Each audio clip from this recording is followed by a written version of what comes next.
ಗಾಯಕ ಸೋನು ನಿಗಮ್ ಯಾರಿಗೆ ತಾನೇ ಇಷ್ಟ ಆಗೋದಿಲ್ಲ, ಇಷ್ಟ ಆಗ್ತಾರೆ. ಬಟ್ ಇರ್ಲಾರದು ಇರುವೆ ಬಿಟ್ಕೊಳ್ಳೋದಂದ್ರೆ ಈ ಅಪ್ಪಂಗೆ ಹೇಳಬೇಕು. ಅಲ್ಲೇನೇನೋ ಮಾಡ್ತಾನೆ, ಇಲ್ಲೇನೇನೋ ಮಾಡ್ತಾನೆ. ಈ ಅಪ್ಪ ಏನ್ ಮಾಡಿದಾನೆ ಈಗ ನೋಡಿ.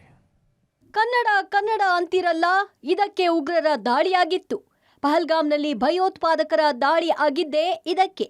ಗಾಯಕ ಸೋನು ನಿಗಮ್ ವಿವಾದಾತ್ಮಕ ಹೇಳಿಕೆ. ಅದ್ಯಾಕೋ ಏನೋ ಗಾಯಕ ಸೋನು ನಿಗಮ್ಗೆ ಕನ್ನಡ ಹಾಡು ಕೇಳಿದ್ರೆ ನಕಶಕಾಂತವಾಗಿ ಉರಿದು ಬೀಳ್ತಿದ್ದಾರೆ.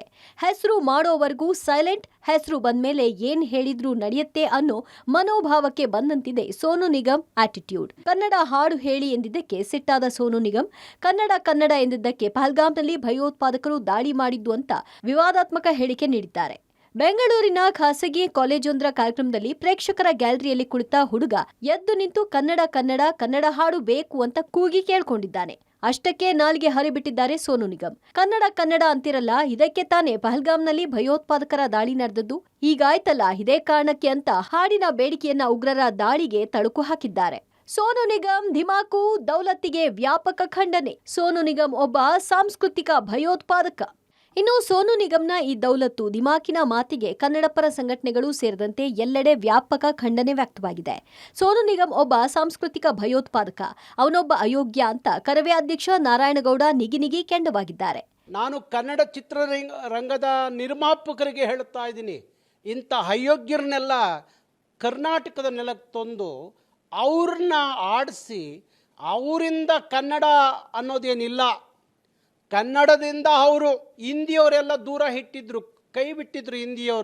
ಹಿಂದಿಯವರು ಇವನ್ನ ಸೇರಿಸ್ತಾ ಇರಲಿಲ್ಲ. ಅಂಥ ಟೈಮಲ್ಲಿ ಕನ್ನಡಿಗರು ಇವನ್ನ ಕೈ ಹಿಡಿದ್ರು. ಅದನ್ನು ಮರ್ತಂಥ ಈ ಮನುಷ್ಯ, ಈ ಮೂರ್ಖ ಕನ್ನಡಿಗರನ್ನ ಕಾಶ್ಮೀರ ಘಟನೆಗೆ ಹೋಲಿಕೆ ಮಾಡ್ತಾನಂದ್ರೆ ಅವನು ಹೆಂಗೆ ಇಲ್ಲಿ ಶೋ ಮಾಡ್ತಾನೆ ನೋಡ್ತೀನಿ ಇನ್ಮೇಲೆ. ಕನ್ನಡ ಸಂಘಟನೆಯಷ್ಟೇ ಅಲ್ಲದೆ ಕನ್ನಡ ಚಿತ್ರೋದ್ಯಮದಿಂದಲೂ ಸೋನು ನಿಗಮ್ ಹೇಳಿಕೆಗೆ ಭಾರಿ ವಿರೋಧ ವ್ಯಕ್ತವಾಗ್ತಿದೆ.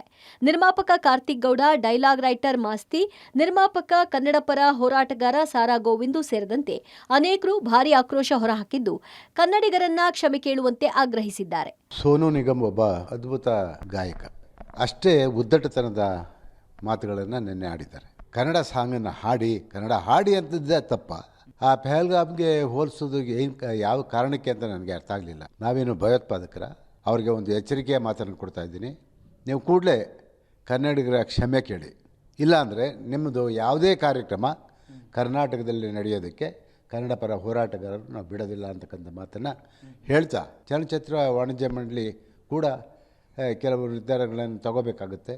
ಚಿತ್ರರಂಗದಲ್ಲೂ ಕೂಡ ಆತನಿಗೆ ಅವಕಾಶ ಕೊಡಬಾರ್ದು. ಒಟ್ಟಾರೆ ಕನ್ನಡ ನೆಲದಲ್ಲೇ ನಿಂತು ಕನ್ನಡಿಗರಿಗೆ ಮಾಡಿರುವ ಅವಮಾನ ಅಂತ ಪರಿಗಣಿಸಿ ಈ ಗಾಯಕನನ್ನ ಇನ್ನು ಮುಂದೆ ಕನ್ನಡದಲ್ಲಿ ಹಾಡಿಸುವುದನ್ನ ನಿಲ್ಲಿಸುವುದಲ್ಲದೆ ನಾಡಿನ ಯಾವುದೇ ಕಾರ್ಯಕ್ರಮಗಳಿಗೆ ಆಹ್ವಾನವನ್ನ ನಿಷೇಧಿಸಿ ಎಚ್ಚರಿಕೆ ಕೊಡಲಾಗ್ತಿದೆ.